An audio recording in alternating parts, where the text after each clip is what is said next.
Hikaru Nakamura used two key strategies to play what he said at the time was his greatest combination, and it is a brilliant combination.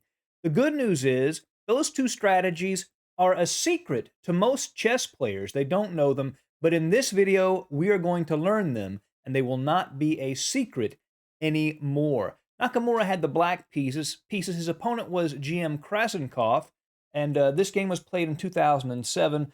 Krasenkov began with knight to f3. Nakamura played knight to f6, c4, e6, and g3. Now, the idea for white is to just play bishop g2, castle. Maybe he'll play d4 later into a Catalan formation. And this is a very safe position for white and for white's king, which makes what happens later in the game a bit of an irony. d5 by Nakamura, bishop g2, bishop e7, both sides castle. You could take on c4, but after queen to a4, white recovers the pawn and the bishop gets the long diagonal. So he does not do that. Castles. And b3, setting up the dark squared bishop to go to b2 and find activity on the long diagonal. Nakamura plays a5, immediately going after this a2, b3, c4 structure, threatening a4, creating a pawn weakness, opening up the a file, etc. Knight to c3 controls that a4 square, so Nakamura cannot play a4, and put some extra pressure on d5, and Nakamura plays c6, creating a strong point on d5. Nothing to indicate what will later unfold in this game, and Krasenkov plays d4, creating pretty much a standard Catalan structure where white can sort of nibble at black's position while his king sits very safe and snug on g1. Knight b to d7, queen to c2. A very common idea in these structures for white is to play e4, so now the knight and the queen support an eventual e4 break. b6, Nakamura recognizes that his worst minor piece is this bishop on c8, so he looks for activity for that bishop. Maybe it'll go to b7, but maybe it'll go to a6 and create pressure that way. And now e4, the thematic push, very common in the Catalan. And white clearly has a nice space advantage in the middle of the board. And here, Nakamura plays bishop to a6. A bit of a safer approach is to just take on e4 after a couple of recaptures. White's slightly better, but black does have a fairly decent, solid position, if not a bit passive. But Nakamura plays a little more actively, bishop to a6, aiming at the rook at f1, but also threatening to take a couple of times on c4. And here, the best approach for white is probably to play e5, and gain space in the center, hitting the knight with tempo. But Krasenkov plays knight to d2. He wants to keep these three pawns in the center lined up so they control more squares and don't create any weaknesses as they advance. And the knight at d2 defends e4, and it defends c4. But here's a very important moment, and this is the first strategy Nakamura used in this incredible game. He recognized that every single one of his minor pieces are developed. But black is actually lacking in development. This bishop at c1 has not been developed, and the knight at f3 has sort of undeveloped to the d2 square. So when you have a lead in development, break open the center. That's the first strategy he used for this amazing game. c5. Advancing in the center, not wasting any time, recognizing that he has lead in development and he should take advantage of that. Pawn takes on d5, and here it would be a mistake for black to recapture on d5, because after capturing, you see white's attacking the rook and has a decent position. No, instead he plays cd4, hitting this knight and taking advantage of the fact the knight's on d2. If this knight were on f3, then it could just take the pawn. But this hits the knight on c3 and gains a tempo. The knight moves to b5. If it goes to e4, then Nakamura would have this nice move. Knight takes d5, taking advantage of the pin, but also there's another interesting idea. After pawn takes knight, pawn takes pawn, the knight at e4 is trapped.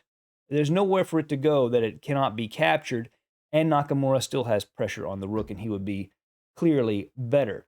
So instead, Krasenkov plays knight to b5, blocks the bishop, but also aims to recapture the pawn on d4. Pawn takes on d5, knight takes d4, and rook to c8. And we can see black's pieces are generating very annoying activity. Because he opened that center when he had the lead in development, it tends to build on itself. And now we see not only is his queenside bishop developed, but his queenside rook is putting pressure down the c-file, while again, white's a1 and c1 rook and bishop stay on their original squares. Rook to e1, stepping out of this particular pin and putting some pressure on the e7 bishop.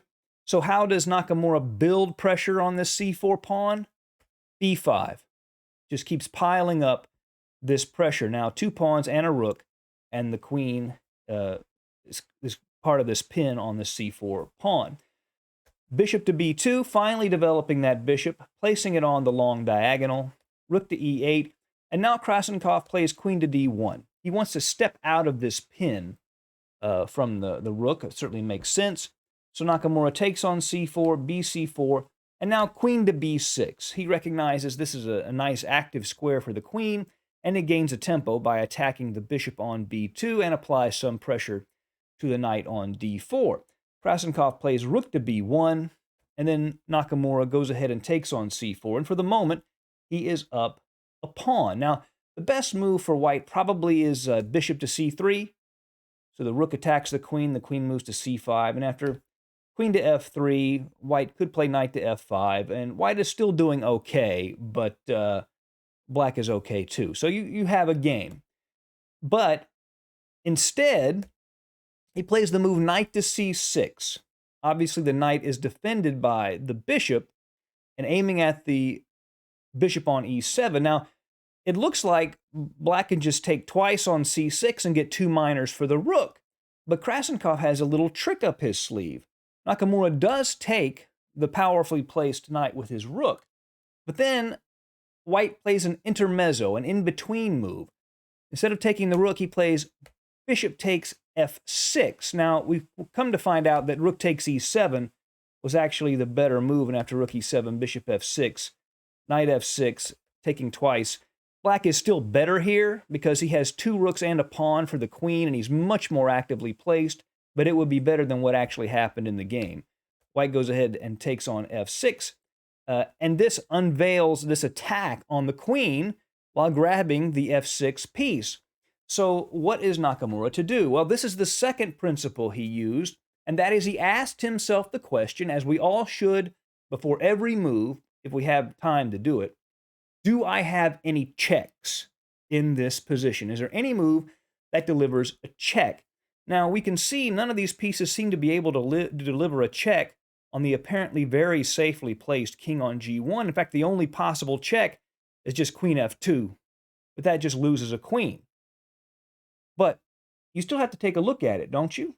Well, Hikaru did, and he realized that that check, even though it gave up his queen, was devastating. And he plays queen f2 check. And that safe Catalan king is drawn out into the open. He can't run away with king to h1 because then the queen would take on f6, and after bishop takes, queen takes with check. If the queen blocks, then just queen to c8, setting up bishop to b7 to deliver check along the long diagonal, and white is toast. He's just finished at that point. So he has to take the queen. King takes f2. Now, bishop to c5 check. That lead in development is really showing itself now. He continues to draw that king out into the open. If king to f1, then c3 check. Rook to block on e2. Then there are different ways to win. One, for example, is c2, forking the queen and the rook. And if the queen takes, bishop to e2 check, forcing king to e1, then just bishop to d3, a discovered check from the rook, attacking and winning the queen is one of many winning lines there. So he has to play the king up to f3, further into the lion's den. Rook takes f6 check. The king is forced to g4. Now, knight to e5 check. White can take that knight, but then bishop to c8 check, king to h4, rook takes e5 would lead to a position similar to what we see later in the game.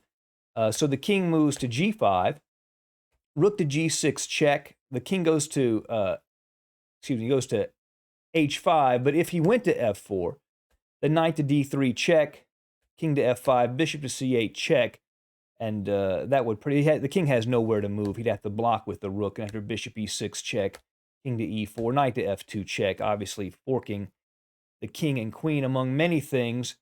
And if king to e5, rook to g5 would be bad news for white.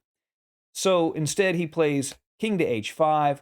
And Nakamura, the computers show, by the way, that bishop c8 is the absolute best move, but the move Nakamura plays is perfectly sufficient. f6. He's threatening rook to h6 mate by taking away that g5 square from the white king. Rook takes knight is played. He has to do something. This way, if rook to h6, the king would have access to the g4 square at least. But after rook takes e5 check, king to h4, Nakamura plays this beautiful move that we've seen in some of the earlier variations, bishop to c8, taking away all of those squares with threats of rook to h6, delivering mate. I mean, white could block it once with his queen before the final mate was delivered. And he resigned. And if white were to play g4 to try to create some shelter for his king, then bishop to f2 check, which would force the king to h3, and then rook to h6 would be checkmate. Two chess strategic secrets. If you have a lead in development, open up the position by advancing pawns and exchanging pawns in the center, and look and see if you have any checks in the position, and see if they lead to something important, because in this game, they led to a beautiful victory. I hope you enjoyed this game. See you again soon at Chess Talk. Goodbye.